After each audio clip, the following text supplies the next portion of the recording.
Bueno, buenas tardes a todos. Vamos a dar comienzo a una conferencia magistral del profesor Pedro Ruiz acerca del tema depresión y demencia. El profesor Ruiz es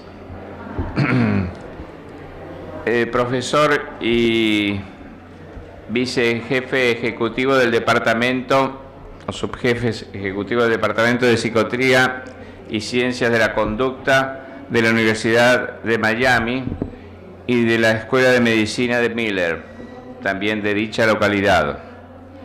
El profesor Ruiz, por todos conocido, fue presidente de la APA, Asociación Norteamericana de Psiquiatría, entre los años 2006 y 2007, y está concluyendo su mandato como presidente de la Asociación Mundial de Psiquiatría este año, cumpliendo un fecundo trienio de logros y distintas actividades, muchas de las cuales tuve el honor de compartir con él como presidente de la PAL. Así que los dejo en contacto y cedo el uso de la palabra a nuestro querido Pedro Ruiz. Gracias, Alfredo. Para mí es un gran gusto estar aquí con ustedes una vez más. Soy muy dedicado a APSA. He estado viniendo a APSA por muchísimos años y vale la pena venir porque siempre aprendo algo. Y me da la oportunidad también de ver amigos que los tengo desde hace varias décadas, uno de ellos Alfredo, y pues sigo viniendo, cada vez que me invitan sigo viniendo. Decidí en el día de hoy hacer un toque con referente a la depresión y la demencia, con respecto a las personas un poco ya mayores y que están empezando a decaer desde el punto de vista fisiológico, desde el punto de vista biológico, desde el punto de vista neuropsiquiátrico. Y espero que este tipo de temas y este tipo de datos que les presentaré hoy les sirvan a ustedes en su práctica diaria. ¿Cómo arreglamos esto para pasarlo? Con el permiso de ustedes, voy a sentarme, me está doliendo un poquito la espalda. La depresión, como ustedes saben, tiene una serie de manifestaciones clínicas, entre ellas el mood, el tipo de estado emocional, el tipo de estado de entendimiento del paciente, que puede estar bajo o puede estar alterado si fuera una depresión de tipo más bien hipománica. La persona se siente fatigada, la persona no se siente con energía, la persona le falta las energías y se siente que no está funcionando al mismo nivel que estaba funcionando anteriormente. La persona va a trabajar y cuando llega a trabajar desde por la mañana se empiezan a sentir cansados y no se sientan estimulados a trabajar alrededor del día, y esto empieza a mantenerse día por día en una forma continua y entonces se convierte en una depresión. Hay anedonia, la persona no tiene tampoco deseos de participar en nada que sea desde el punto de vista afectivo positivo para la persona, y la persona se siente que no vale nada, y en muchas ocasiones son personas que han aportado mucho a la profesión, son buenos clínicos o buenos son abogados o buenos en las cosas que ellos hagan desde el punto de vista diario. De buenas a primeras se cree que no tienen la consistencia, que no tienen la capacidad, que no tienen el tipo de ánimo y el tipo de entendimiento que tenían antes, y les falta la concentración. La concentración de buenas a primeras empieza a faltar, la persona está haciendo un trabajo y le pone más tiempo al trabajo y no se puede concentrar en lo que está leyendo, no se puede concentrar en lo que está discutiendo, y eso sigue progresivamente afectándolo en una forma continuada. El apetito también se pierde, y la persona, pues como las comidas que le gustaban antes no le gustan, no comen igual, comen menos, pero en ocasiones comen más. Y esto también es, hay que poner un poquitico de atención, porque el hecho de que una persona coma más no quiere decir que no tenga depresión. Lo que tiene es un tipo de depresión que es algo distinto, pero puede ser depresión también. La persona no puede dormir bien. Una persona que antes llegaba a la cama y en 10 minutos estaba durmiendo, esta persona a veces se pasa 2 y 3 horas y no puede dormir, no puede conciliar el sueño. En otras ocasiones, lo que hace es que la persona se despierta muy temprano, se despierta a las 4 o las 5 de la mañana y ya no puede volver a dormir. O en otras ocasiones se despiertan y vuelven a dormir y se vuelven a despertar a medida de toda la noche. En otras ocasiones no es la falta de sueño, pero es el aumento del sueño. Una persona que dormía antes unas 7 horas, etcétera, y que era una persona que trabajaba bien, sin problema ninguno, etcétera. De buenas a primeras, cuando llegan a las 8 de la noche, la persona no quiere ver la televisión, no se sienten con ganas y actitud de hacer nada efectivo y se van para la cama. Y en muchas ocasiones, desde el punto de vista del conocimiento, del pensamiento, de las discusiones intelectuales, etcétera, etcétera, la persona le empieza a bajar también. Pero en ocasiones, esto lo que hace es subirse un poquitico más. Cuando esto se sube a nivel del tipo de actividad motor que la persona tiene, uno tiene que empezarse a preocupar un poquitico desde el punto de vista de la posibilidad que lo que tengamos va a ser una cosa opuesta. No una depresión, sino que un estado maníaco o hipomaníaco y ya la cosa cambia. Porque cuando está el estado hipomaníaco, en muchas ocasiones tenemos que ingresar al paciente y mientras se ingrese en una forma temprana, las posibilidades de tratarlo efectivamente mucho aumentan. La persona que es al contrario, que se le cae un poquitico el deseo físico y la actitud física, etcétera, eso me preocupa menos. Y yo le doy chance siempre, cuando tengo uno de ese tipo, le doy siempre chance de que se recupere a través de los 2 o 3 semanas, que le doy algún tipo de tratamiento, algún tipo de medicina. Parte del problema que tenemos, y es el último toque en esta diapositiva, parte del problema que tenemos es que estamos hablando de las personas mayores, estamos hablando de las personas que tienen cierta edad, tienen 65 años, 70 años, 75 años. Estas personas, la posibilidad de que cometan suicidio es muy alto, es extremadamente alto. En muchas ocasiones nosotros, psicólogos, psiquiatras, etcétera, médicos de medicina primaria, nos da la impresión de que una persona que ya está mayor, que no tiene tanta energía, bueno, esta persona no creo que se vaya a matar. Sí, esa persona se mata y busca 10.000 formas de hacerlo y es uno de los grupos que más alto tiene con respecto al suicidio. Y tenemos que estar muy conscientes de eso, porque si no perdemos al paciente. La próxima. Los factores de depresión en los adultos, generalmente tenemos que, desde el punto de vista clínico, entrevistar al paciente para ver si ha habido alguna depresión anteriormente. Si ha habido una depresión anteriormente, lo más probable es que los síntomas que tenga la persona conlleven a que sea un recidivismo de la depresión unos cuantos años después. Pero tenemos que tener cuidado, porque en ocasiones, en esta edad que le estamos hablando, 65, 70, 75 años, 80 años, también a veces hay enfermedades médicas que producen síntomas depresivos y que si nosotros no nos damos cuenta que son médicas, entonces estamos tratando la depresión, pero no estamos encontrando un cáncer que tiene la persona. Muchas personas que tienen cáncer empiezan a tener síntomas muy parecidos a la depresión y si nosotros no estamos conscientes de esto, podemos entonces perder la oportunidad de descubrir una posibilidad de un cáncer temprano y dirigírselo a un internista, dirigírselo a un cirujano, etcétera, etcétera, y ayudarlo desde ese punto de vista. Y en muchas ocasiones vienen las dos cosas juntas. Viene un cáncer, pero también se establece un tipo de depresión. Tenemos que tener también el estado socioeconómico de la persona. La posibilidad de un suicidio tiende a producirse, es interesante porque tiende a producirse en las personas más pobres, pero también tiende a producirse en las personas más ricas. Las personas más ricas que viven una vida llena, que pasean y que tienen sus vacaciones y que leen libros y que van aquí, que van allá, cuando se dan cuenta que no pueden hacer esto más, la depresión es tan profunda que en muchas ocasiones termina en suicidio también. tenemos que estar muy pendientes. Cada vez que tengamos una depresión, ya sea un niño, un adolescente, un adulto o una persona mayor, tenemos siempre que pensar en la posibilidad de un suicidio. La persona que tenga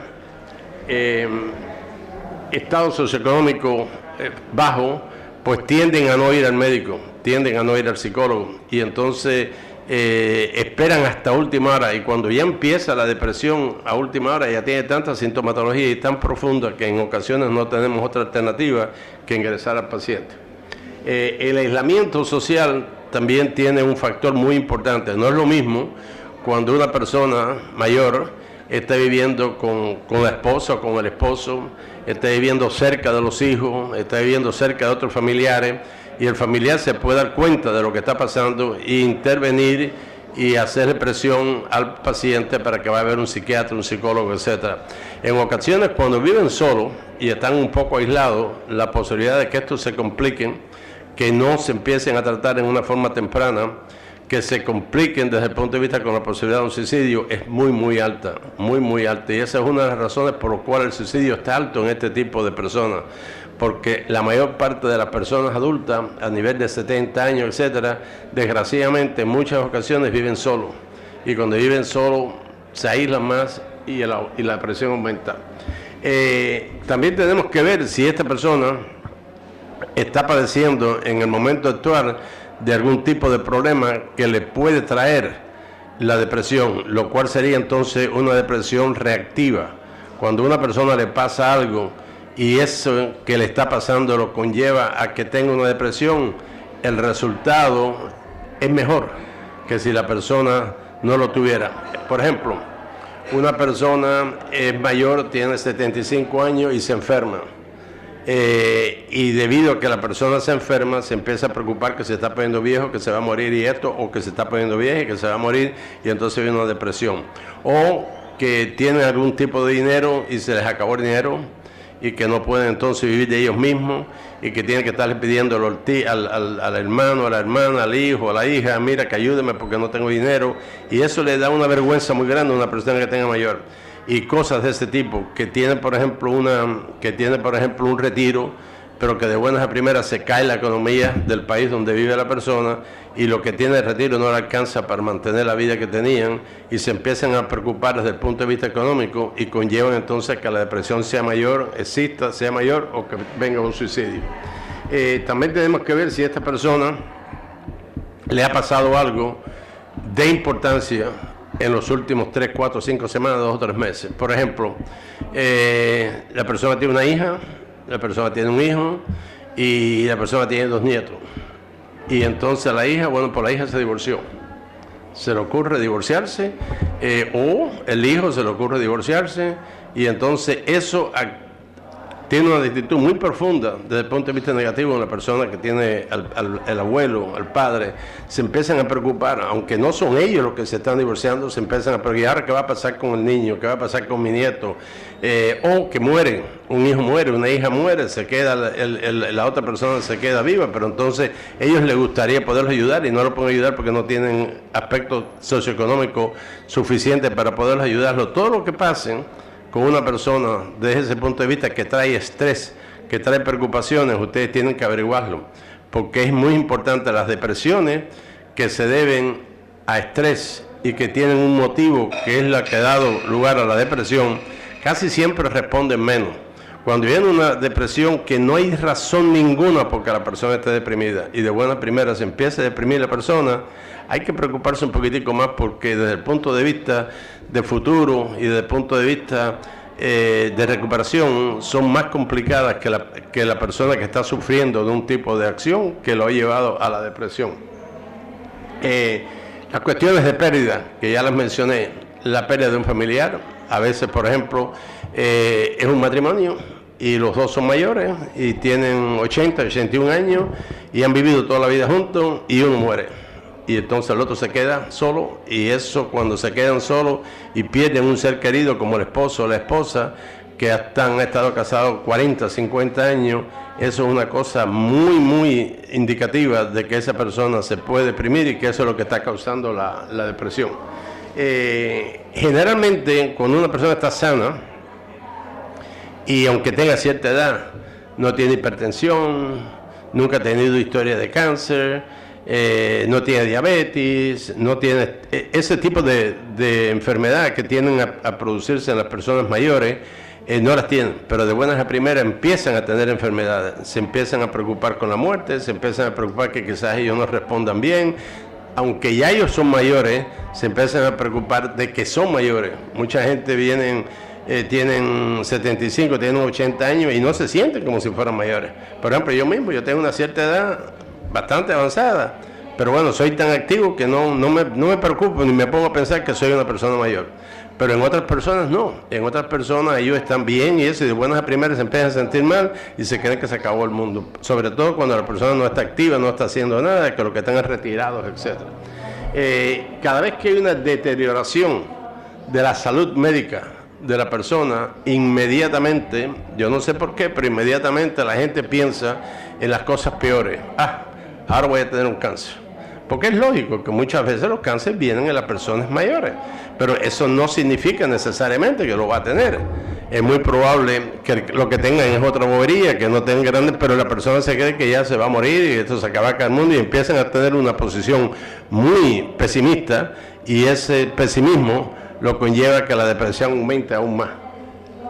Cuando hay condiciones médicas que son crónicas, la cosa se preocupa, porque entonces la persona se empieza a decir, no, esto y no vale la pena, voy a tener que estar tomando pastillas, voy a tener que estar lidiando con esto, voy a tener que tener una operación, como por ejemplo personas que tienen diabetes, personas que tienen hipertensión arterial, un día me va a dar un stroke y me voy a morir, no vale la pena, mejor me mato y se acabó y salgo de esto y no tengo que hacer carga a nadie.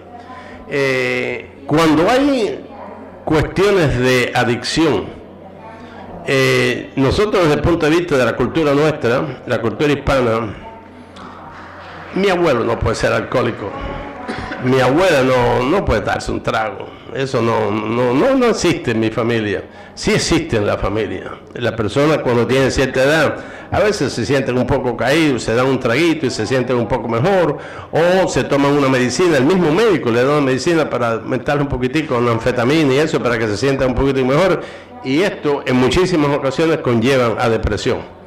Y si no tratamos de averiguar qué es lo que está tomando y qué es lo que está pasando desde el punto de vista médico con el paciente, no la vamos a encontrar. O sea, aunque es mi abuela, aunque es mi abuelo, aunque es mi tía abuela, tengo que averiguar como psiquiatra qué está pasando desde el punto de vista de estar tomando medicinas que pudieran crear un hábito, de estar tomando alcohol para sentirse un poquitico mejor y entonces se convierten en alcohólicos y eso conlleva a que la presión sea más profunda y más difícil de resolver. Y desgraciadamente no quiero hacer ninguna división entre hombres y mujeres, somos iguales y tenemos los mismos cerebros y tenemos el mismo corazón, pero por cualquier motivo las mujeres se deprimen más que se deprime un hombre. Y por lo tanto, nosotros los psiquiatras, psicólogos, etcétera, cuando tenemos un paciente, tenemos que averiguar un poquitico más si la paciente lo que tiene es una depresión, si es mujer. Si es hombre, sí, por supuesto, tenemos que preocuparnos, pero indiscutiblemente que el número de depresiones es más alto en las mujeres en todas las edades que en los hombres. No estoy diciendo que somos diferentes, ni que tenemos un cerebro diferente, pero es una realidad. Es una realidad que quizás sea el medio ambiente que estamos viviendo, tanto las mujeres como los hombres, que nos conllevan a que haya más depresión en las mujeres que en los hombres. En cuanto a las demencias, estamos bien conscientes que la persona que empieza a tener demencia, que tiene demencia, en la mayoría de los casos, el 99% de los casos, no son reversibles. Y es difícil porque el paciente lo que espera cuando va a ver a un psiquiatra, a un psicólogo, a un médico de medicina general, pues cúrame. Pero cuando empieza una demencia, las pérdidas de las funciones cognitivas empiezan a demostrarse y la posibilidad que haya una reversión son pocas. Y este es un problema también porque usted tiene que decírselo al paciente, no lo debe de engañar, pero tiene que ser muy delicado y decírselo despacito y que el paciente vaya entendiendo y ajustándose a esto. Llega un momento en que la persona ya entonces no se puede ocupar de él mismo y necesita que otro familiar pues se ocupe de ello. En ocasiones la persona se puede tener de mente que no puede estar en la casa solo, porque puede producir un fuego sin quererlo, porque está perdido, se puede caer, etcétera, se va de la casa y se pierde, y entonces hay que ponerlo en unas instituciones, y nada más que de pensar que uno pudiera tener que ir a una institución, ya pensar en eso es suficiente para que la persona se deprima. Tenemos que estar muy conscientes de eso. Tenemos que ver que hay distintas etiologías desde el punto de vista de la demencia. Tenemos que pensar que sea un Alzheimer, por supuesto, pero podemos también pensar que sea un problema vascular. La persona puede tener, por ejemplo, hipertensión, puede tener también dificultades circulatorias a nivel del cerebro, etcétera. Puede haber cogido una infección que a veces pudiera ser bastante alta, como por ejemplo el SIDA. No sé aquí, pero por ejemplo en los Estados Unidos el SIDA es muy común, inclusive en las personas de edad. Puede ver que haya cambios metabólicos en esa persona, porque le ha cambiado el metabolismo de esta forma o de la otra forma. Puede ser que le esté desarrollando un Parkinson, y puede que haya también en ocasiones las personas mayores se caen, y cuando se caen se dan un golpe, y cuando da un golpe puede haber un poquitico de hemorragia en el cerebro, y todo esto lleva a depresiones y lleva a problemas de demencia, y tenemos que estar conscientes de eso. En ocasiones más bien también son que la persona puede tener un cáncer y empiezan a haber unas metástasis, y esas metástasis, algunas de ellas son al cerebro, y empiezan a actuar de este tipo de... O sea, tenemos que pensar en una serie de motivos por los cuales una persona ya mayor y también más joven, esto se presenta también en las personas de 45, 55 años, que puede haber una serie de factores que pudieran estar llevando a la depresión, y a la misma vez puede estar llevando también a la demencia. Las personas que están dementes, una de las cosas que empiezan a demostrarse al principio es la memoria. La memoria se le empieza a ir. Un individuo que le gustaba leer el periódico y iba a comprar el periódico todas las mañanas para entretenerse y poder ir hasta la esquina y comprar el periódico, de buenas a primeras pues se lo olvida y no compra el periódico, y a las 3 de la tarde dice: hey, ¿cómo es que yo no me he leído el periódico? Bueno, porque se te olvidó, estás teniendo problemas de memoria. Estás teniendo problemas de memoria, la persona llama a la hija para saludarla, la persona llama al hijo para saludarlo una vez a la semana, y llama al hijo para que lo recoja, para ir a la misa juntos, etcétera, etcétera, y de buena primera no lo hace más. Y el hijo a veces no se da cuenta, la hija a veces no se da cuenta, pero cuando hay una persona que hace este tipo de hábito y de buenas a primeras no lo empieza a hacer más, tenemos que preocuparnos un poquitico que esa persona quizás tenga cambio de la memoria. En muchas ocasiones las funciones motoras no funcionan ya como funcionan antes. La persona, por ejemplo, podía, aunque tenga sus 65, 70 años, pudiera manejar, pero llega un momento en que empiezan a tener un poco de problemas con respecto a manejar apropiadamente, y tienen accidentes, pequeños accidentes. Cuando eso empieza a pasar y pasan un par de accidentes, hay que también entonces pensar que la persona está teniendo problemas de memoria y que no está coordinándose bien, y que sería bueno que esa persona ya no maneje más. Pero por supuesto, cuando usted le dice a una persona de 75 años, al tío suyo, al abuelo suyo, etcétera, etcétera, que no puede manejar más, ya con eso basta para que se empiecen a deprimir, porque empiezan a darse cuenta que no tienen el mismo control y la misma función que tenían anteriormente. En muchas ocasiones pierden la capacidad de la identidad, y entonces vienen, por ejemplo, y no reconocen a los mismos familiares, o no reconocen a la esposa, etcétera, etcétera, cuando ya los problemas desde el punto de vista orgánico son mucho mayores, y esto trae problemas porque entonces no queda más remedio que ingresar a esta persona, porque ya no puede estar libremente viviendo en una casa solo, etcétera, etcétera. Y las funciones ejecutivas tienden a perderse también. Por ejemplo, la capacidad de hacer abstracción. Usted va a una película con su esposa y está viendo la película y no la está entendiendo porque no la puede seguir y no tiene capacidad de abstracción. Y usted, la persona cuando sale, la esposa cuando sale al final, oye, mira, viste, qué interesante estuvo esta película, porque tiene un impacto desde este punto de vista, y el esposo no tiene la más mínima idea de lo que pasó con esa película y el significado de esa película. Las asociaciones, también desde el punto de vista físico, en ocasiones hay grandes fatigas. Las personas que están saludables, que tienen que come bien, etcétera, etcétera, tiene un buen peso, se empiezan a tener, que no se cansan, empiezan a caminar y se cansan, no pueden tener atención, una persona que se podía leer un periódico y está fijándose en lo que estaba leyendo, ya no lo puede hacer, empieza a leer el periódico, no puede mantener la atención y ya no leen un libro, etcétera, etcétera, y se empiezan a descompensar y ahí viene también a veces la depresión. Desde el punto de vista de entendimiento de lo que está pasando, ellos no tienen la menor idea, y cuando no tienen la menor idea se descompensan aún más todavía. No duermen bien, y no duermen bien porque están muy preocupados, sobre todo al principio, ellos se están dando cuenta que no están funcionando bien, y eso le da un estado de estrés muy grande a la persona y de tensión muy grande a la persona, y entonces el sueño se altera al respecto. En ocasiones, en este periodo, al principio, empiezan a haber preocupaciones. Ya yo no soy el mismo, ya yo no puedo funcionar como yo funcionaba antes. Y si esto es correcto, pues ¿para qué yo quiero vivir? Yo no quiero vivir si yo no puedo entender, si yo no puedo corresponderme, si yo no puedo estar activo, prefiero morirme. Cuando la persona entra en estos estados, nosotros, psicólogos, psiquiatras, otros especialistas de medicina, tienen la obligación de estar al tanto y de averiguar si la persona está pensando suicidarse y si está planeando un suicidio, porque pasa muy frecuentemente. En ocasiones se pone muy impulsivo, en ocasiones se ponen violentos. Se ponen violentos no porque son violentos, y este es un buen punto, porque si usted tiene un paciente o si un familiar le trae a usted un paciente y le dice, mire, porque mi padre, mi tío, nunca fue una persona violenta, nunca fue una persona que se ponía brava y ahora se pone brava por todo, y el otro día me dio hasta un galletazo y nunca lo ha hecho así, es un padre inigualable y es un tío magnífico. Cuando empiezan a haber este tipo de falta de control, manifestaciones agresivas, hay que empezar a pensar también en una demencia que está empezando a desarrollarse aún más todavía. Y en ocasiones, esto es importante también, en ocasiones la persona empieza a tener un poco de delusiones y empieza a tener un poco de alucinaciones.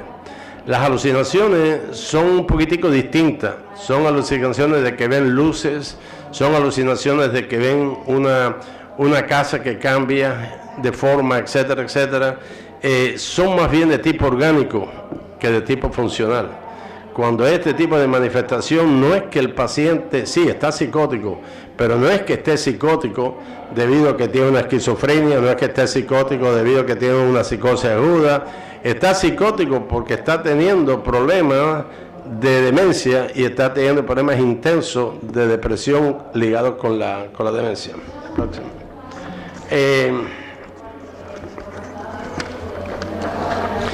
En lo que se refiere al Alzheimer, lo más importante para nosotros cuando queremos determinar si una persona tiene o no tiene Alzheimer es la edad.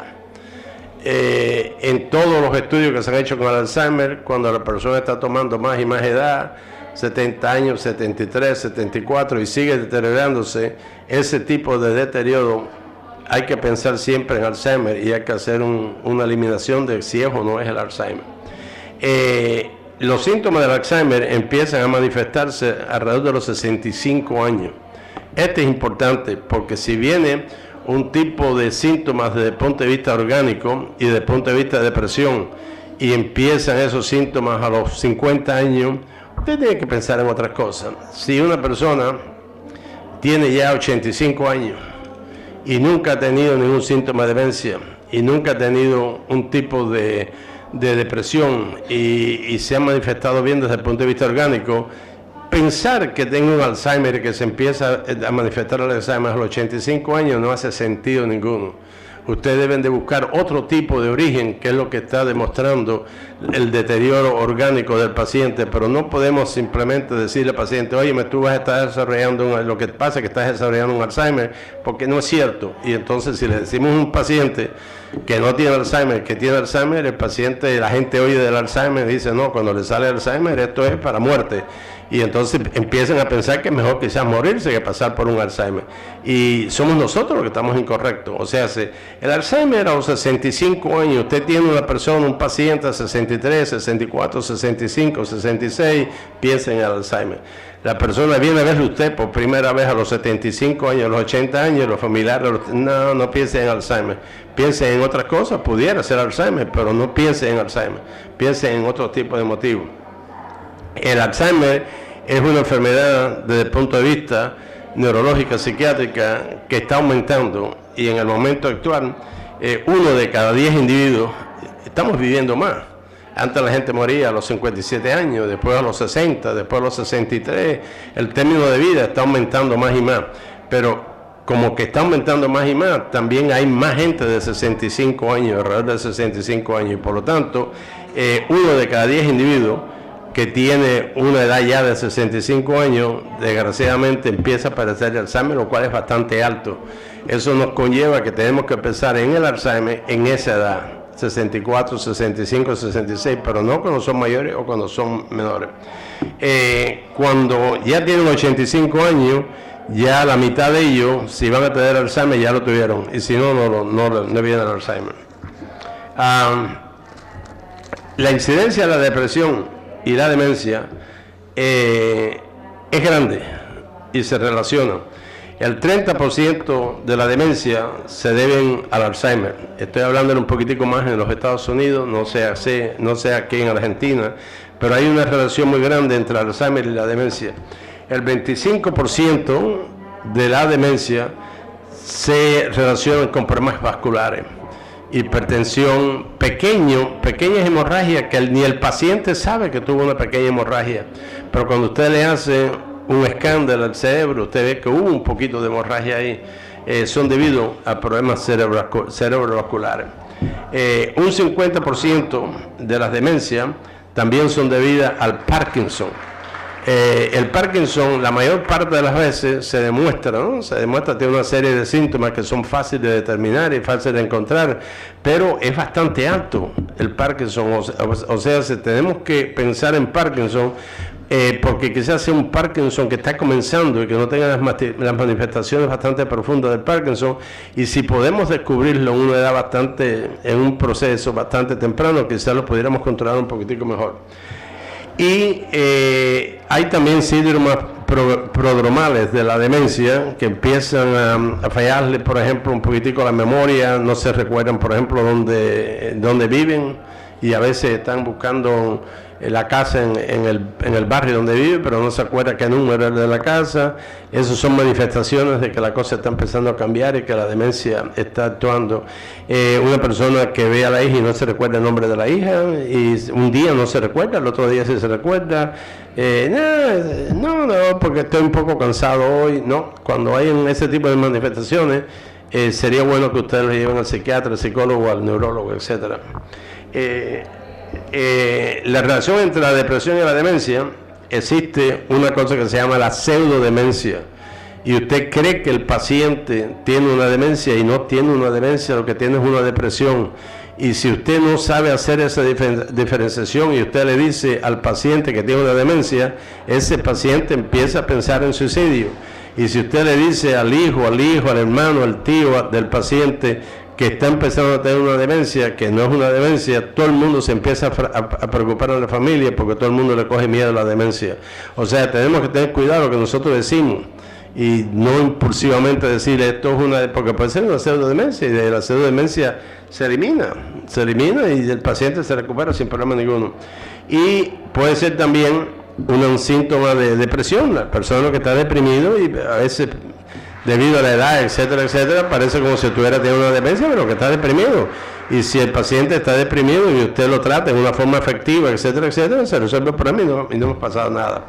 Y muchas veces las depresiones tienen un impacto en las funciones cognitivas. La diferencia está que el impacto que tienen en las funciones cognitivas es pasajero. Y entonces, si usted trata la demencia de una forma efectiva, todas esas manifestaciones se desaparecen. Los síntomas de la demencia, que ya le dije algunos de ellos al principio, de buenas a primeras, hay falta de interés. Cuando hay falta de interés, la posibilidad que haya una depresión es grande, pero también en la demencia en ocasiones hay una falta de interés. La persona no tiene worthlessness, no tiene un pensamiento positivo, no tiene ganas de hacer nada. Esto no es demencia.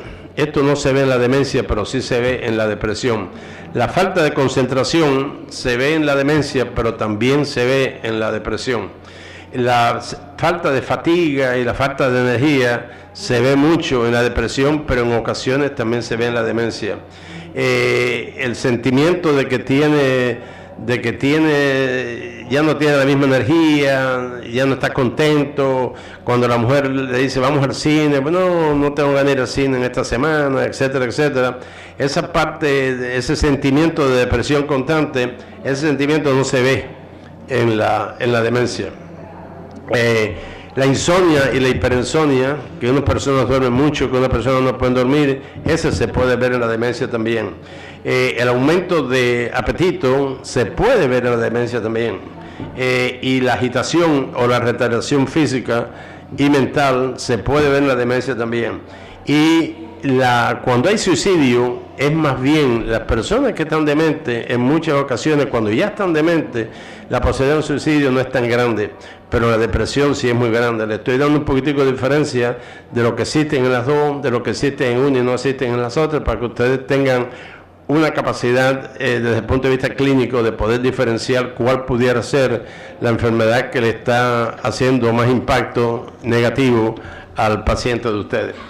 Desde el punto de vista de la historia y el curso de la enfermedad, cuando hay un comienzo bastante rápido y todo estaba bien y de buenas a primeras me estoy sintiendo mal, hay que pensar un poquitico más en la depresión que en la demencia. La demencia es un poquitico más poquito a poco, empieza una boberita que no se recuerda de la edad, que no se recuerda del día, que no se recuerda del teléfono, y avanza progresivamente y al cabo de un año, año y medio se empieza a desarrollar más. La depresión no, desde que empieza la depresión ya empiezan a haber problemas inclusive de la memoria y no tiene que ver con la demencia. Cuando hay una depresión, generalmente el familiar sabe que está pasando algo, sobre todo los familiares que están viviendo con esa persona o que viven cerca y los ven, etcétera, etcétera, el tío, la tía, la abuela, y enseguida el familiar del paciente le dice a usted, él está cambiando, hay algo que yo no lo veía antes, me lo encontré llorando recientemente, ya no quiere salir conmigo, dice siempre que está cansado, etcétera, etcétera. En eso hay que empezar un poquitico más a pensar en una depresión. Cuando hay una demencia, en muchísimas ocasiones, por supuesto, nosotros los profesionales nos damos cuenta, pero los familiares no se dan cuenta cuando está empezando una demencia. Están poquitico a poco y son pequeñas cositas que no le dan importancia. Pues mi papá, ya se está poniendo viejo, pero no piensa en una demencia. O sea, esto nos ayuda mucho a diferenciar los familiares cuando no se dan cuenta. La posibilidad de que sea una depresión, que sea de demencia, está más activa. Cuando ellos se dan cuenta, la posibilidad de una depresión es mucho más frecuente.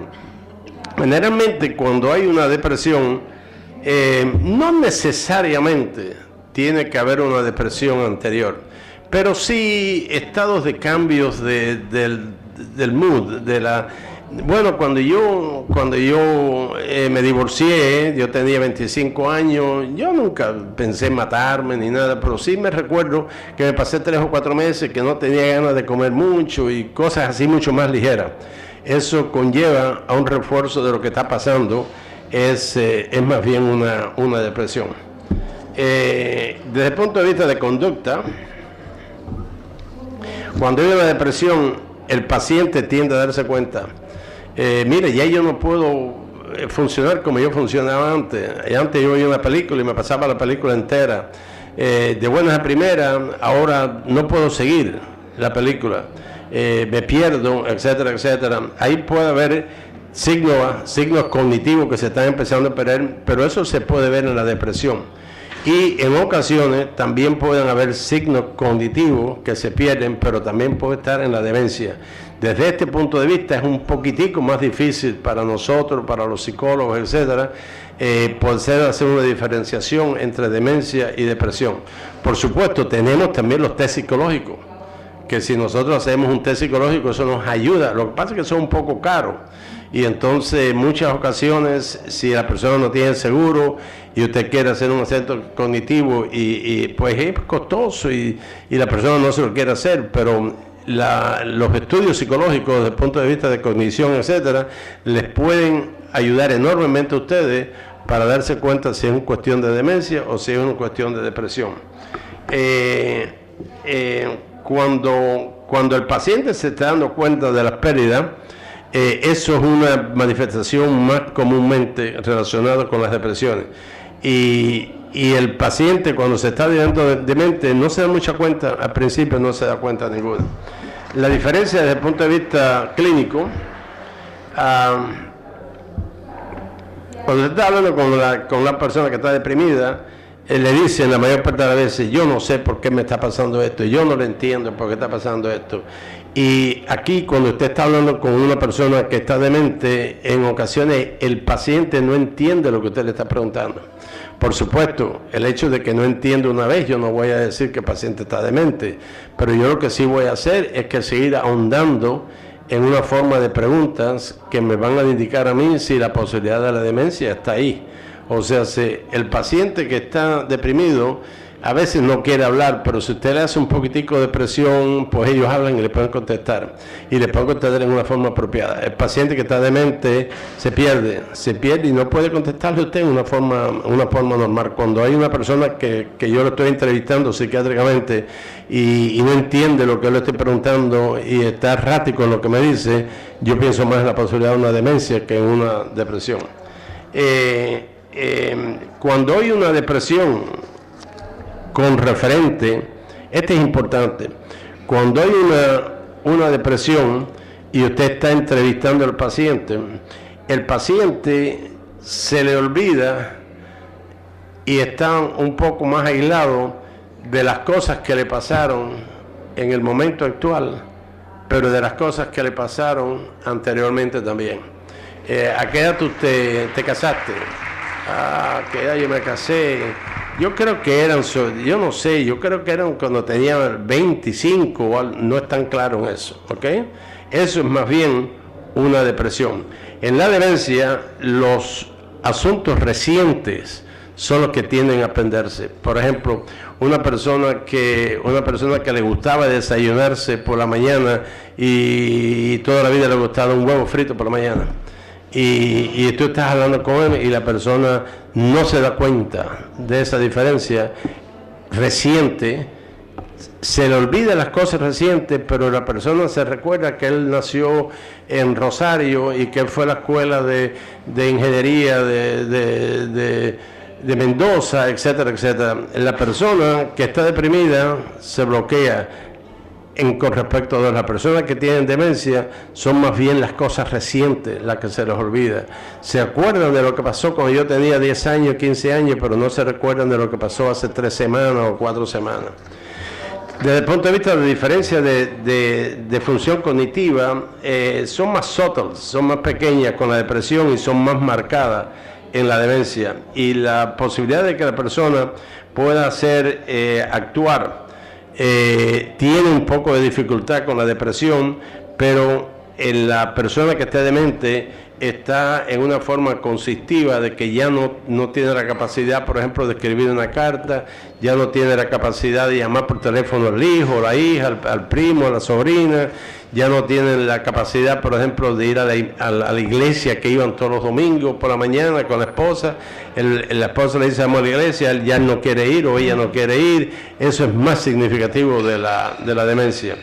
Las variaciones desde el punto de vista emocional, los síntomas de emoción son más frecuentes en la depresión y los síntomas depresivos, la persona no se ve, una persona que está empezando a tener demencia, sí, puede tener confusiones y esto y lo otro, que le haga pensar a usted que está deprimido, pero no, puede ser que esté llorando también, pero por otro, usted lo averigua un poquitico más y por otro tipo de motivo. O sea, si la emoción no se manifiesta tan profundamente en la demencia como que se demuestra en la depresión.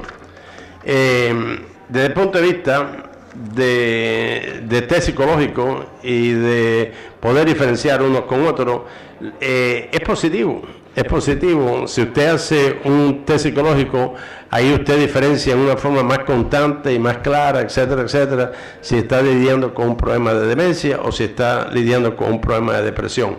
De nuevo, desgraciadamente a veces los test psicológicos son un poquitico caros, quizás estoy hablando de los Estados Unidos, no sé aquí en Argentina, y entonces usted lo que tiende a hacer es no hacer test psicológico hasta que no le queda más alternativa. En muchas ocasiones el seguro paga los test psicológicos, en otras ocasiones no paga los test psicológicos. Desde el punto de vista hay cierto, yo creo que lo voy a pasar, y la otra también, porque no me quiero, ya nos quedan 10 minutos nada más.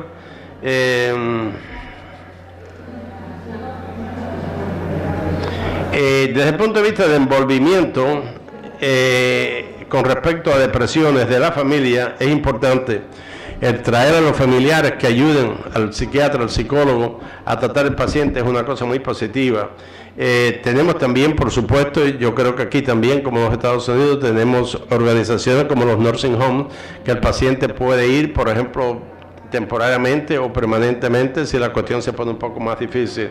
Hay que averiguar siempre la historia psiquiátrica pasada, si ha habido problemas de depresión, ya se lo dije anteriormente. Tenemos también que averiguar si ha habido problemas de depresión en la familia, no solo en pacientes, sino en otros familiares anteriormente. Si hay manifestaciones en la familia, la posibilidad de que usted esté lidiando con una depresión es bastante alta también. Tenemos que averiguar la historia médica del paciente, porque si el paciente ha tenido, por ejemplo, hipertensión, si el paciente ha tenido, por ejemplo, diabetes, la posibilidad de que esto sea más bien demencia en vez de que sea depresión es mucho más alta.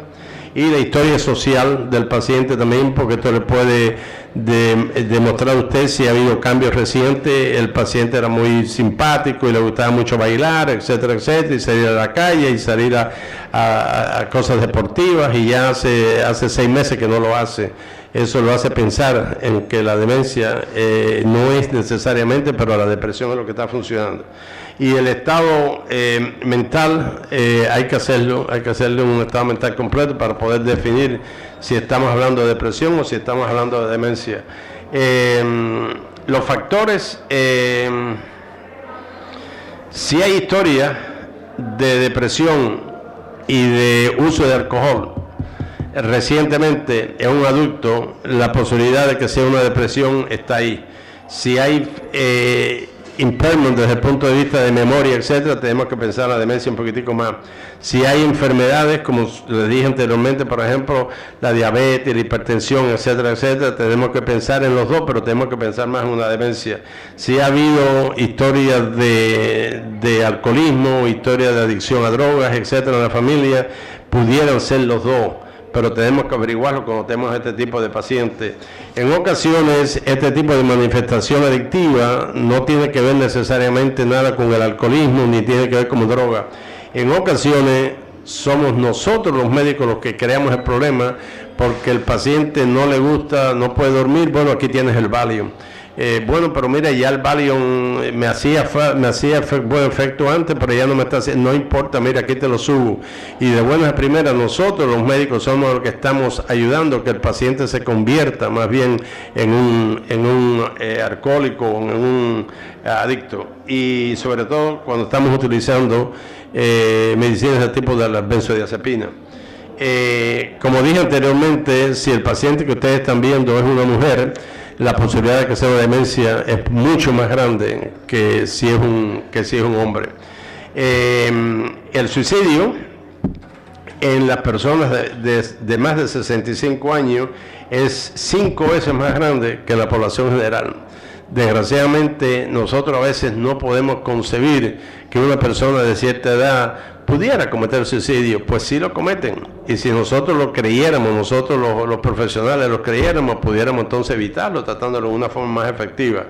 Pero el hombre pudiera cometer un suicidio en una forma más efectiva, porque por ejemplo con un revólver se pega un tiro, pero las mujeres tienden a suicidarse mucho más que el hombre. O sea, si quizás los medios sean diferentes, pero tenemos que dar más atención a la mujer que al hombre. Bueno, tenemos que entenderlo a los dos, pero la mujer tiene una tendencia mucho mayor al suicidio que el hombre. Y a medida que la persona va poniéndose más y más mayor, y ya está en los 70 y en los 80 años, la posibilidad de un suicidio aumenta, porque las deficiencias en esas personas son mayores y la persona no está dispuesta a vivir con ese tipo de definiciones. Las personas que están deprimidas tienden a ser más se le da más medicina de todo tipo que a las personas que no están deprimidas, porque nosotros queremos entonces atacarlo por todas las esquinas y empezamos a darle esto y lo otro, y cuando le estamos dando 4 o 5 medicinas a las personas, que en muchas ocasiones a las personas ya que tienen cierta edad no es bueno combinar muchas medicinas, porque vamos a crear problemas con eso, una medicina afectando a la otra, etcétera, etcétera. Y bueno, y esto lo dije ya, la persona mientras más mayor sea, la posibilidad de un suicidio final es mucho más común que las personas que son un poquitico más jóvenes. En los tratamientos de la depresión, es una de las cosas que sí son buenos, es que tienden a responder. Si usted busca la medicina apropiada y el tratamiento apropiado, el paciente le responde y los familiares se ponen contentos, el paciente se pone contento, y ahí está ayudando usted no solo al paciente, sino a toda la familia. Y lo que tenemos que estar más presente cuando estamos tratando a cuestiones de depresión es que si nosotros bajamos el nivel de suicidio en esas personas, estamos haciendo una colaboración enorme a la familia y a la población en general donde nosotros estamos ejerciendo. Los nuevos antidepresantes, los SSRI, los SNRI, son preferibles, pero no les estoy vendiendo ninguno, ni les estoy diciendo que uno es mejor que el otro, pero la fluoxetina, la sertralina, el citalopram, la persona que estaba presentando antes que yo habló de estas cosas muchísimo, el citalopram, la fenafacina, la duloxetina, tenemos bastantes medicinas para poder tratar las depresiones, o sea, no podemos quejarnos, y a medida que pasa el tiempo se están inventando nuevas y nuevas medicinas, y eso es bueno porque podemos utilizar esta, y si esta no funcionó nos vamos para la otra, etcétera, etcétera. Tenemos que estar conscientes también que la terapia de tipo cognitivo, de tipo conductual y de soporte también tiende a ser muy positiva con respecto a las depresiones. O sea, no solo debemos dar la medicina al paciente, sino también que debemos de verlo desde el punto de vista de hacer terapia con este paciente. Si ustedes no lo quieren hacer porque no tienen tiempo, porque no les gusta, pues remítanselo a un psicólogo, remítanselo a otra persona que le encante esto. En esta sociedad hay bastante personas y socios con orientación analítica, con orientación psicoterapéutica, o sea, no es necesario hacer mucho hincapié, pero es importante que al paciente se le dé esa oportunidad, no solo se le trate con medicina, pero se le trate también desde el punto de vista psicológico. Y nosotros le tenemos miedo y no nos gusta utilizarlo, no nos gusta recomendarlo, pero en muchísimas ocasiones el electroshock funciona muy efectivamente, muy efectivamente, incluyendo en personas de cierta edad. A veces uno dice, no, yo no voy a dar un electroshock a una persona de 75 años. Si tú se lo sabes dar y tienes cubierto la parte médica sin problema ninguno, en ocasiones con 2 o 3 electroshocks la paciente sale de esto y entonces después tú lo puedes seguir sin problema ninguno con el tipo de medicamentos, etcétera. La demencia tiene síntomas que son muy parecidos a la depresión y tenemos que saber diferenciar, que es lo que he tratado de hacer yo hoy, diferenciar entre unos y los otros y cómo se maneja uno y cómo se maneja los otros. Los signos deficientes de tipo cognitivo pueden estar presentes en la depresión y pueden pueden mejorarse cuando tratamos al paciente en una forma efectiva. Más sin embargo, le es mucho más difícil a los médicos, los psicólogos, etcétera, los psiquiatras, de tratar los síntomas de la demencia porque tienden a mantenerse y tienden a empeorarse, etcétera, etcétera, y conlleva un deterioro completo de la persona. Lo que he tratado de hacer es hacer lo mejor posible de mi parte, de ayudarles a ustedes a que sepan diferenciar uno del otro, demencia y depresión. Lo que he tratado de hacer es darle embullo a ustedes en que ya sea una depresión o ya sea una demencia, que intervengan y traten de darle al paciente lo que mejor que lo que ustedes le puedan brindar. Y si a ustedes no les gusta tratar la demencia, pues refiérenselo a otro, refiérenselo a un neurólogo, refiérenselo a otro médico generalista, etcétera, etcétera. Pero tenemos una obligación, ya seamos psicólogos o trabajadores sociales o psiquiátricos o enfermeros, tenemos una obligación de tratar tanto la demencia en lo que se puede hacer con la demencia y la depresión, en lo cual podemos hacer mucho con las personas deprimidas. Y no nos podemos olvidar de que las personas que son un poco mayores tienen derecho a vivir una vida contenta y una vida sin enfermedades, y tenemos nosotros la obligación de intervenir y ayudarlos a ellos lo mejor que podamos. Y en esta presentación lo que he hecho es ayudar a que ustedes sepan la diferenciación entre una y otra y las alternativas que tenemos desde el punto de vista de tratamiento, y espero que le haya servido para algo. Gracias por oírme.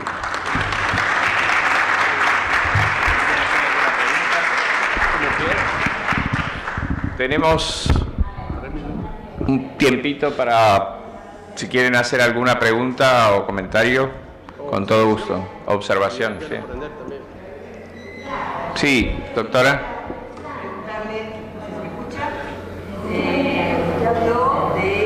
No hay otro micrófono, ¿no?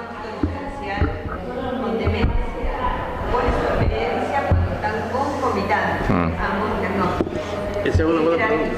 Yo iba justamente a destacar la comorbilidad, que es muy frecuente. Sí,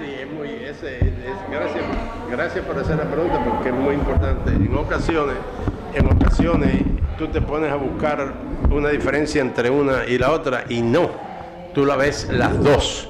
Entonces lo que tienes que hacer es tratar en una forma, y lo que haría yo, lo que he hecho yo, en una forma bastante efectiva y bastante fuerte la depresión, pero siempre me busco un internista, un neurólogo que me ayude un poquitico más con la depresión, un psicólogo que me ayude un poquitico más con la demencia.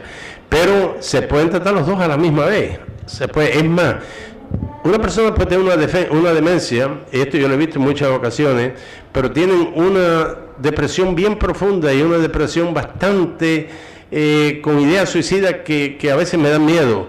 Y no quiero a una persona que tiene depresión y que tiene demencia también meterlo en el hospital y tenerlo una semana o 2 semanas, porque se me complican más las cosas y se empiezan a sentir peores de ambas. Y entonces un electroshock, 2 o 3 electroshocks apropiadamente te sacan de la depresión, y entonces tú puedes seguir, y no necesariamente traen problemas negativos con respecto a la demencia, pero sí tienes la obligación de tratar los dos. Pero yo la mayor parte de las veces me consigo a alguien más que me ayude con el problema de la demencia. Sí, doctor. Está un poco relacionado. Fuerte, porque no tiene. Sí, ¿qué diferencia tiene con el uso de antidepresivos en la demencia? ¿Cuáles? Antidepresivos en la demencia. En ocasiones sí, con vistas a darle un poquitico más de efectividad y estimular un poquitico a la persona para que no se sienta, no deprimido, pero para que colabore, pues se sienta un poquitico mejor y colabore con el tratamiento.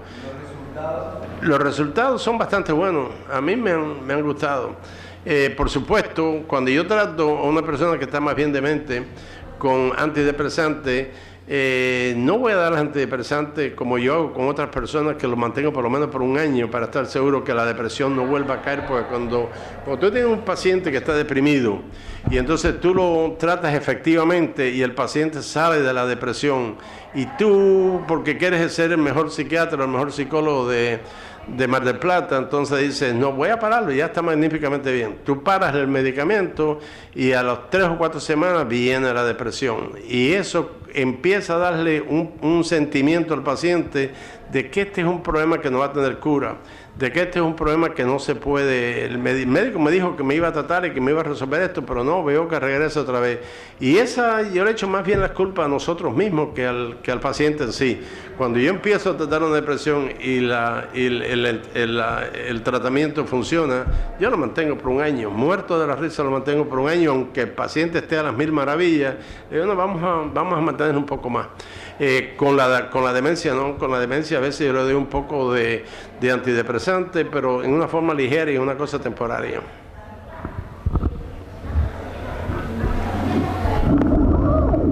Sí, doctor.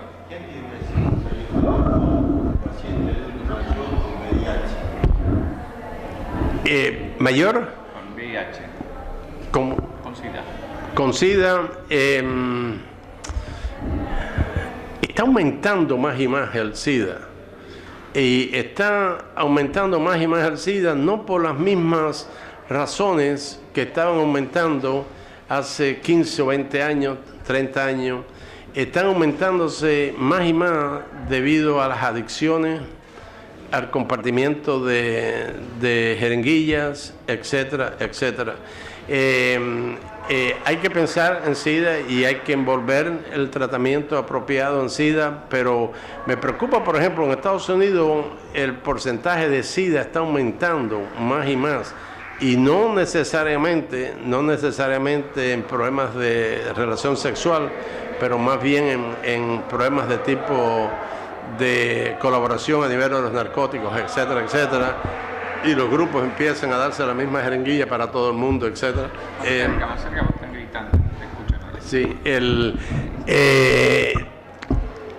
es una enfermedad totalmente diferente y necesita un tratamiento diferente, pero tenemos que pensar en SIDA, tanto cuando haya... ¿Qué antidepresivo usarías? Con el SIDA... No tengo mucha diferenciación entre uno y otro. En ocasiones uso en otras ocasiones uso el otro. No creo que hay un antidepresante más bien exclusivo con respecto al SIDA. Veo cuáles son los problemas. Vaya, que si un paciente que no duerme bien, pues entonces busco un antidepresante que sea más tranquilo. En otras ocasiones, por ejemplo, si es una paciente que es muy obsesivo, muy obsesivo, entonces uso otro tipo de antidepresante que sea un poquitico diferente. Pero con respecto al SIDA en sí, no tengo un antidepresante que creo que sea más efectivo para el SIDA que el otro. Algunos son perjudiciales contratar con un tratamiento antirretroviral. Entonces por ahí hay que saber cuáles usamos mejor para uno, para otro caso. En el caso que ya esté con tratamiento.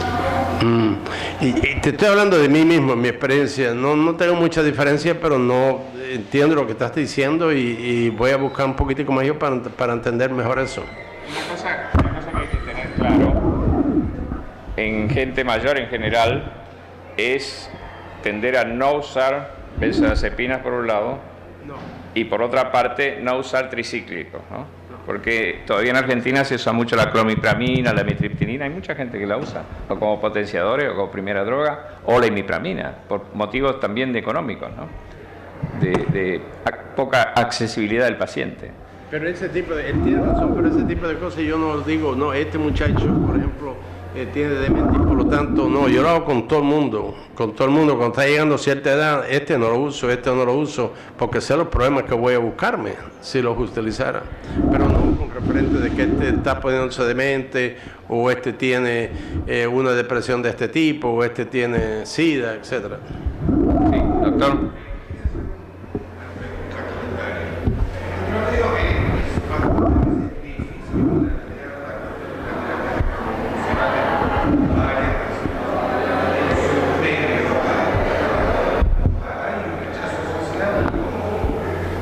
¿Cuál es la? Si hay rechazo social al electroshock en tu medio, obviamente que en los Estados Unidos menos, en los países nuestros más.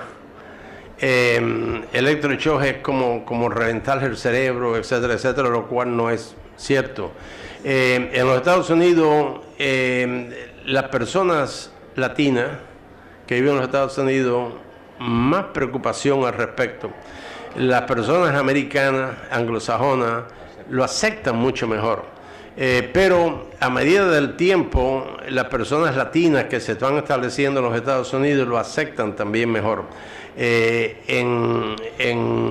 todas maneras, las condiciones en las que se hace en Estados Unidos son diferentes. Son diferentes también. O sea, con anestesia. Sí, etcétera, etcétera. Estamos bien entrenados desde ese punto de vista de cuándo usarlo, cuándo no utilizarlo y en la forma que nosotros los utilizamos, etcétera, etcétera. Sí. Sí, doctora.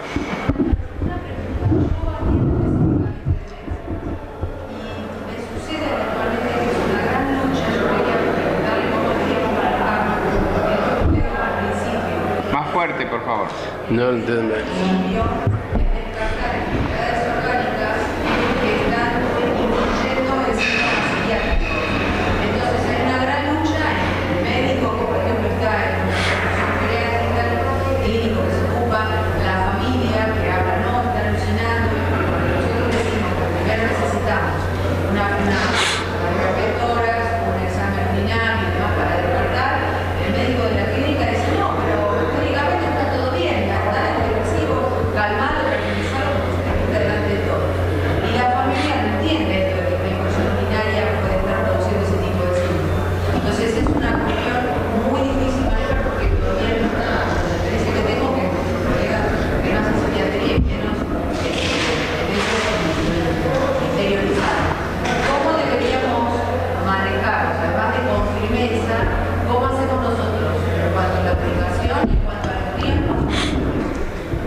Si te entendí bien, en una familia hispana, envolver a la familia es esencial.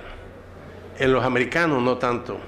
Los americanos se independizan más, los Estados Unidos se va el hijo para California y los padres viven en Nueva York y se ven por 2 días una vez al año en el Thanksgiving y después más no se ven más.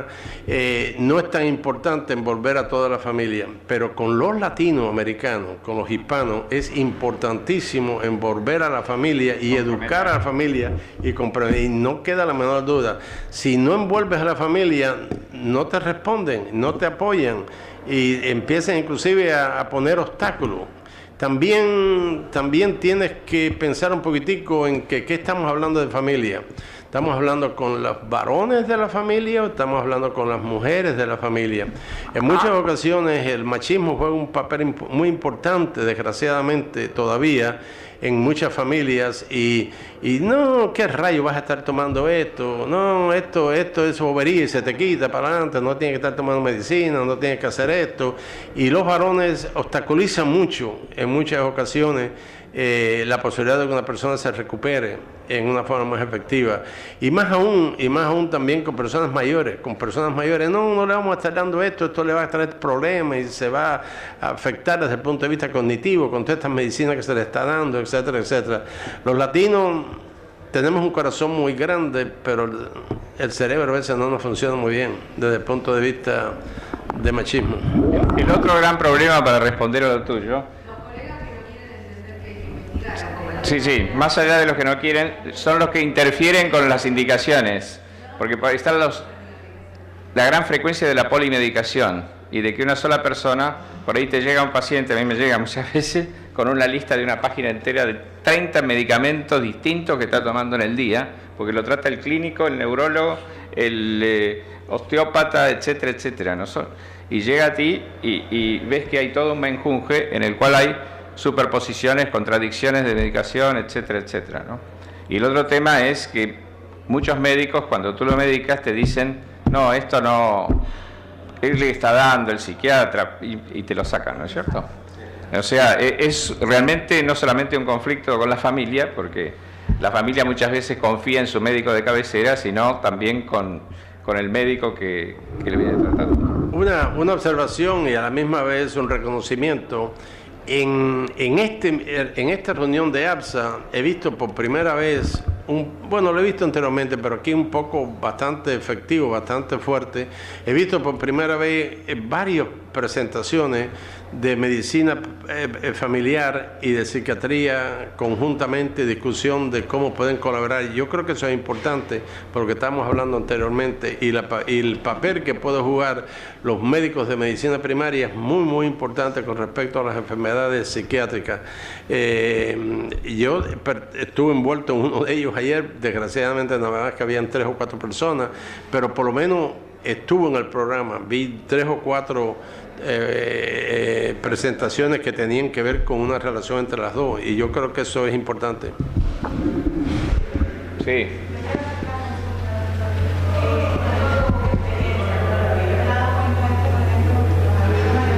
Fuerte, por favor.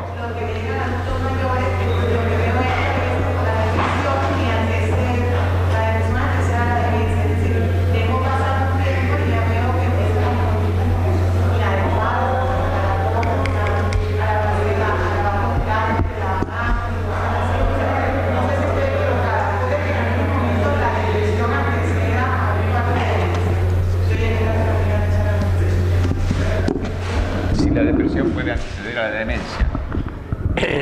Hay una relación, sí, y puede aumentar la demencia desgraciadamente, pero eso es una cosa que se está empezando a demostrar y se está empezando a investigar en una forma más efectiva y positiva ahora, hace 2 o 3 años.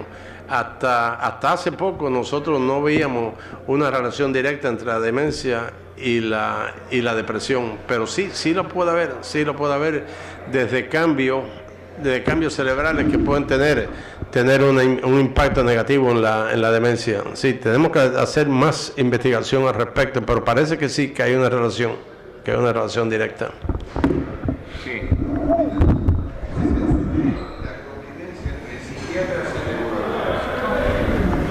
Hay un eco grande aquí en este. Sí. ¿Cómo ves la convivencia entre los psiquiatras y los neurólogos? Entre los psiquiatras y los neurólogos, dependiendo del país que tú me preguntes, en los Estados Unidos, el board de certificación está junto. No hay un board de certificación de neurología y otro de psiquiatría. Yo fui presidente del board de certificación de los Estados Unidos y está unido. Y todos los exámenes de certificación hacia psiquiatría tienen aspectos neurológicos. Y los de certificación para neurología tienen aspecto psiquiátrico. Y la relación en los Estados Unidos es bastante cordial entre los neurólogos y los psiquiatras. Y se debe de ser aún más cordial todavía, pero no es malo, ¿no? No es malo. Lo que no sé cómo es en Latinoamérica, aunque yo vengo mucho a Latinoamérica, pero no sé cómo es en Latinoamérica. Está más pegado la relación entre el médico y el neurólogo. Me pasa a mí, creo que así sin control. Por ejemplo, tenemos imágenes del paciente con sospecha de demencia, o a veces el paciente con neurológico y aparece en imágenes patológicas. Lo mandamos, me parece que para hacerlo, al neurólogo, y el neurólogo muchas veces lo minimiza y nos dice, bueno, no es un problema nuestro, si no es un problema neurológico, vaya a su psiquiatra. Sí, se desligan, digamos. Sí. Yo no veo tanto eso, al menos en mi experiencia.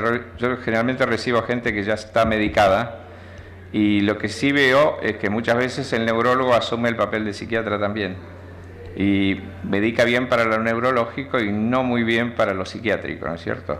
Entonces lo que intento es tratar de entablar una relación cordial con él y decirle, bueno, la familia ha venido a consultarme, me parece muy bien lo que usted está dando desde el punto de vista neurológico, esto y esto, pero si a usted le parece podríamos reconsiderar la parte psiquiátrica, etcétera, ¿no? Pero siempre es preferible mantener un buen vínculo con el neurólogo, porque también veo lo opuesto, ¿no? Y hay psiquiatras que quieren abarcar todo y se ponen a hacer terapéutica neurológica, ¿no? Y eso también a veces no da tan buenos resultados. Así que, y otras experiencias que he vivido, o sea que no siempre la relación es muy armónica, cuando debería serlo.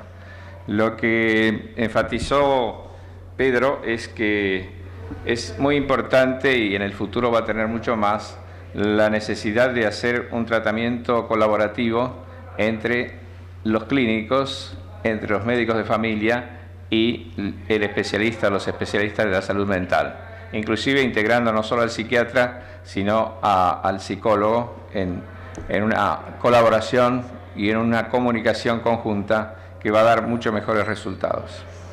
Eso me preocupa por otro motivo también, sobre todo en los Estados Unidos. Eventualmente va a tener un impacto en Latinoamérica. Hay ciertos países en Latinoamérica, como por ejemplo Colombia, en los cuales los tratamientos con Managed Care y organizaciones de Managed Care ya están empezando a penetrarse en una forma bastante fuerte, pero en los Estados Unidos está bien penetrada en toda la nación. Lo que me preocupa en el momento actual es que van a tratar en los Estados Unidos de cubrir a todos los pacientes que tengan un seguro médico. En los Estados Unidos hay como cerca de un 30% de la población que no tiene seguro médico ninguno. Además, hay muchos inmigrantes en los Estados Unidos que todavía no son legales y desgraciadamente ellos no tienen seguro médico ninguno. Ahora el gobierno está tratando de resolver eso, pero está tratando de resolver eso a un costo mucho mayor aún, pero el costo no va a ser porque los médicos van a ganar más dinero, sino porque las agencias que van a coordinar esto para que la gente no abuse van a aumentar más. Y esto me hace pensar a mí que en los próximos 10, 20 años va a ser negativo con gente yendo a ser psiquiatra. Mucha gente va a decir, bueno, pero yo no voy a hacer una superespecialidad y esto y lo otro, y para después yo ganar nada, para no ganar suficientemente, no vale la pena, no voy a ser psiquiatra. Lo que yo creo que es muy importante es que los médicos de medicina primaria, yo creo que son los que van a terminar tratando la mayor parte de psiquiatras en los Estados Unidos. Tenemos 55,000 psiquiatras en Estados Unidos. Yo creo que en los próximos 20 años la población va a aumentar, pero el número de psiquiatras va a bajar. Y si el número de psiquiatras va a bajar, ¿quién es el que se va a ocupar de los pacientes psiquiátricos? Yo creo que el papel que van a jugar los médicos de medicina primaria va a ser muy importantísimo con respecto a los problemas psiquiátricos. No creo que los neurólogos van a resolver el problema. Yo creo que los médicos de medicina primaria van a jugar un papel muy importante al respecto, y tenemos que empezar a envolverlos entonces, a entrenarlos y a prepararlos para que estén en una mejor posición para que ellos mismos entonces resuelvan el problema.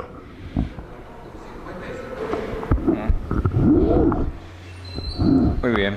Bueno, vamos a dar fin a esta sesión de preguntas y respuestas que prolongó la conferencia bastante, así que, pero pienso que hemos visto bastantes puntos que no habían sido o que han sido motivo de duda para ustedes. Bueno, muchísimas gracias por sus aportes.